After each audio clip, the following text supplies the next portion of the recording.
hablaremos de un asunto relacionado con los dioses nórdicos. En la mitología nórdica, el más amado de los dioses era el hermoso Balder, hijo de Odín y Frigga. Como hemos contado muchísimas veces, Balder era casi invulnerable. Todos los elementos del universo habían jurado no dañarlo. Solo un elemento podía herirlo.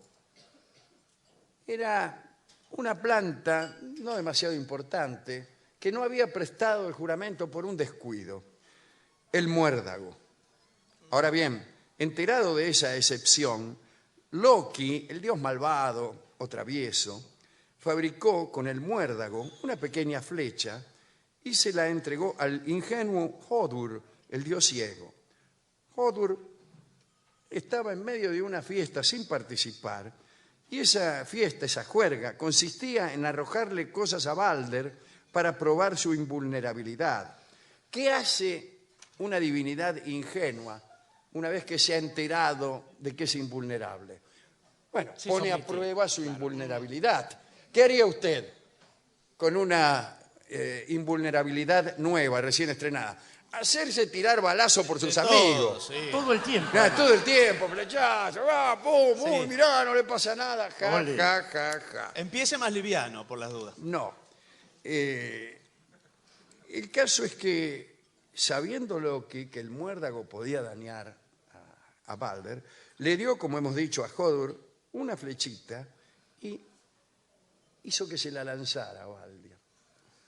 Le pegó con la flechita de muérdago y, para dolor de todos los dioses, Balder cayó muerto.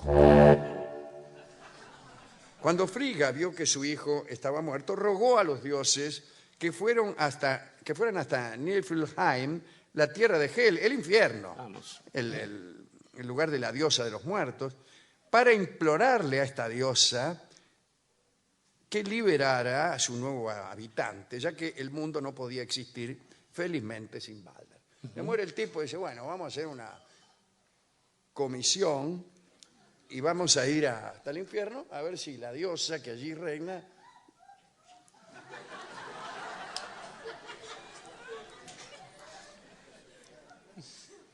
¿Capitán? Yo pido perdón por molestar las risas de alguien con Con esto que llamamos el programa.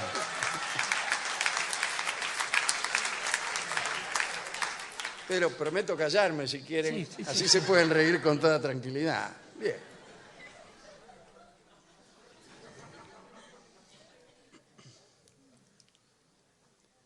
Bien, en eso quedamos. Vamos a ir hasta el infierno a ver si lo rescatamos. Como el camino era extremadamente difícil, ninguno de los dioses se ofreció a ir, ¿no? Ahora bien, cuando Frigga prometió que ella y su marido Odín recompensarían al mensajero amándole por encima de todos los dioses, entonces apareció Hermod y mostró su disposición para realizar el viaje. Para ayudarlo, Odín le prestó a Hermod su caballo, el famoso caballo Sleipnir, aquel que tenía 8 patas y que conocía el camino del infierno porque ya lo había hecho algunas veces. Bueno, se preparó Hermod para su salida, para ir a la tierra de los muertos.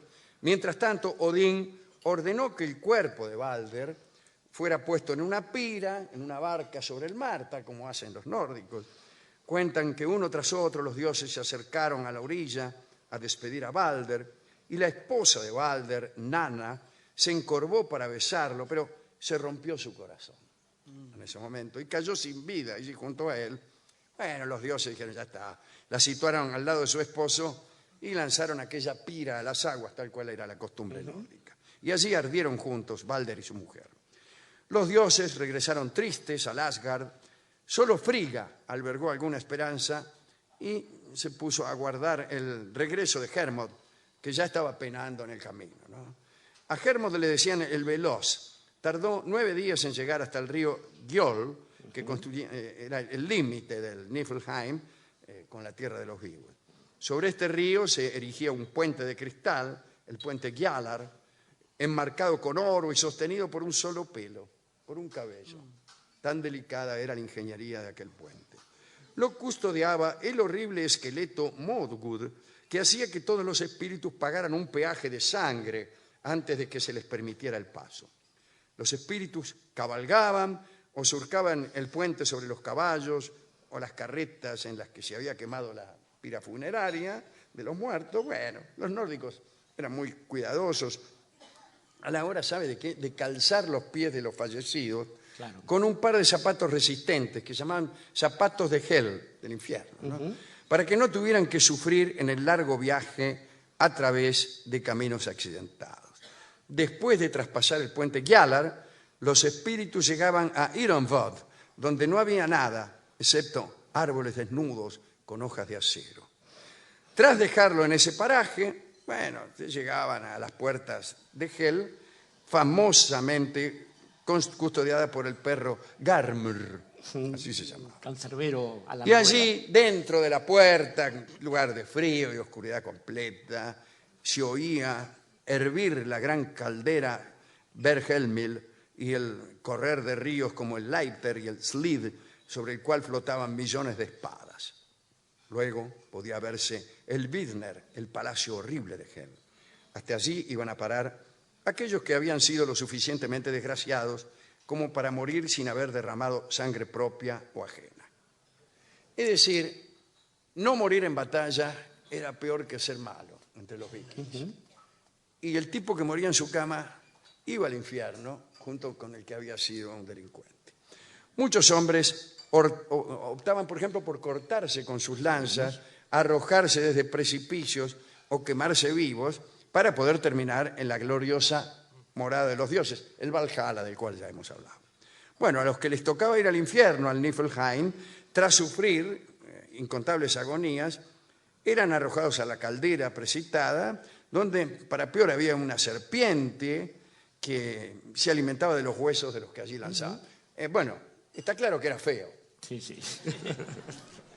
Todo eso vio y atravesó Hermod hasta encontrar a Balder y a su esposa Nanna, que ya habían llegado al infierno. Estaban juntos en la sala de banquetes del infierno. Balder parecía un poco abatido, vio como es uno cuando va al infierno. Ah, sí, no sos el mismo.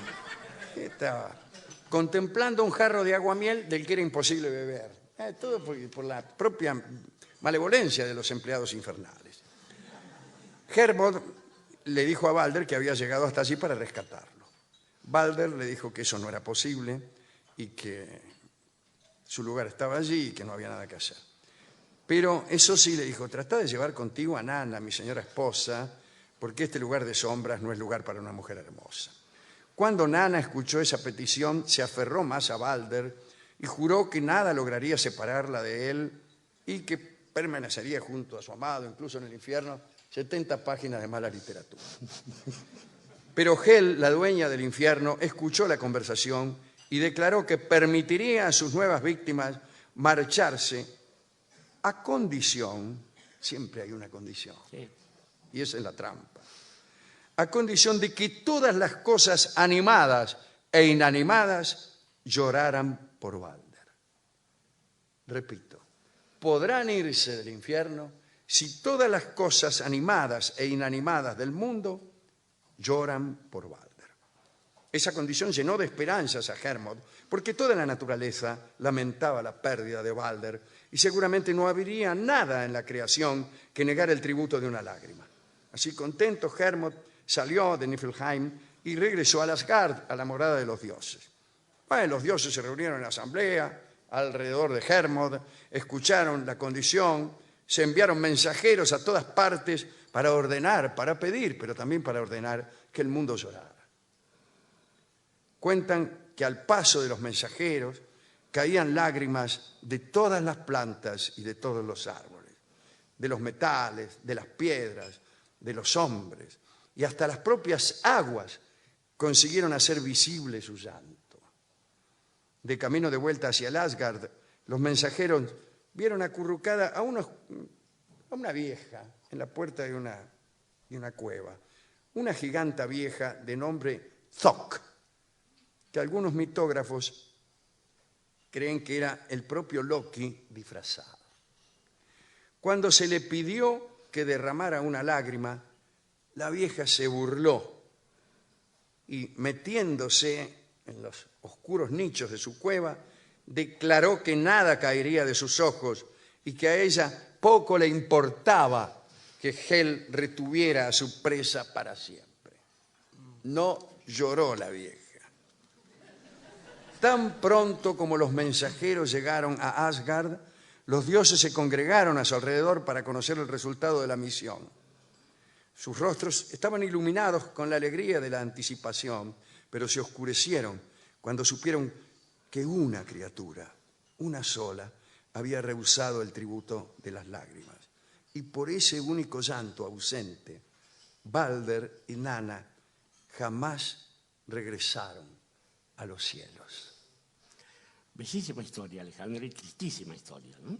Ahora, estaba pensando que bueno, la desaparición de la belleza en general es una mala noticia, pero también estaba pensando que hay una forma de acercarse a esta historia que usted acaba de contar por dos vertientes. Una es pensando en Balder y su mujer como dos amantes, y está bien, pero en ese caso quizás no debiéramos pensar en tantas lágrimas y en tanto llanto. Bien nos ha enseñado Dante, nuestro amigo Alighieri, que Paolo y Francesca en el infierno, quién sabe si estarían sufriendo el infierno, porque para dos amantes el lugar donde están juntos nunca es el infierno. Y del mismo modo probablemente... Cito del libro del cielo y el infierno una inscripción en la lápida de Eva que dice: el paraíso estaba donde ella estaba. Bien, y exactamente esa es la historia. Y no es ocioso entonces que Balder, además un héroe en el sentido occidental de la palabra, haya pedido que sea su mujer la salvada, y por supuesto esto tampoco era posible. No había una solución bella para un asunto tan triste. Pero estoy pensando también que para los nórdicos, Balder es algo más que un príncipe, algo más que el heredero de la pareja de jefes de los dioses. Es un bien común.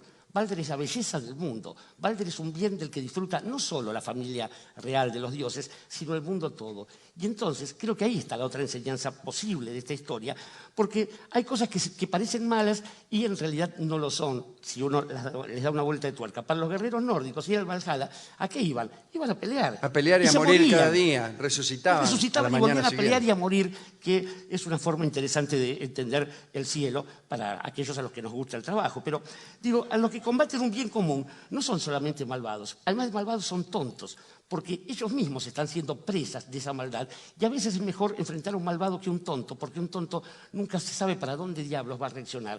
En este caso fue un distraído, no un tonto, aquel que usó Loki para poder herir mortalmente a Balder. Pero digo que cuando ese tipo de seres, sean gigantes y también muchas veces seres humanos, se oponen a la felicidad de todos, se oponen al bien común, se oponen a que haya justamente algo que haga mejor la vida, entonces están cometiendo un doble pecado, porque además les está privado no solo la belleza, sino el triunfo de esa maldad. Esa maldad no hace desaparecer la belleza, los priva de un estadio superior. Y en ese sentido, cuando uno sufre noblemente, tampoco debe preguntarse a quién le puede importar, porque realmente, digamos que la importancia de eso es lograr que en una comunidad esa felicidad esté compartida, repartida entre todos, y cuando algún miserable se niega, entonces es él el que debe hacerse esa pregunta y saber que está condenado para siempre, cuando es uno el que le niega la felicidad a todos. Y ahí sí, ¿a quién le puede importar? Y a quién le puede importar es el nombre de la canción que vamos a escuchar ahora. Es un bello tango casi desconocido de Mariano Mores. Sí. Tiene todas las virtudes, pero una desventaja. La grabación que oiremos estoy cantando yo, con Federico Mizrahi y un cuarteto de cuerdas.